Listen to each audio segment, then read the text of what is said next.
Hi guys, today we'll talk about how can you enable share across devices on your iPhone. We'll go to figure out the solution or know how you can do that on your app. So you just follow these ways, then it's going to work with you. All you have to do in first, you just click on settings. You click on settings here, then it's going to take you to this list. It's going to show for you like this.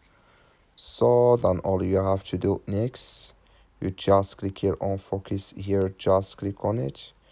You come to next step here, it's going to show for you like this.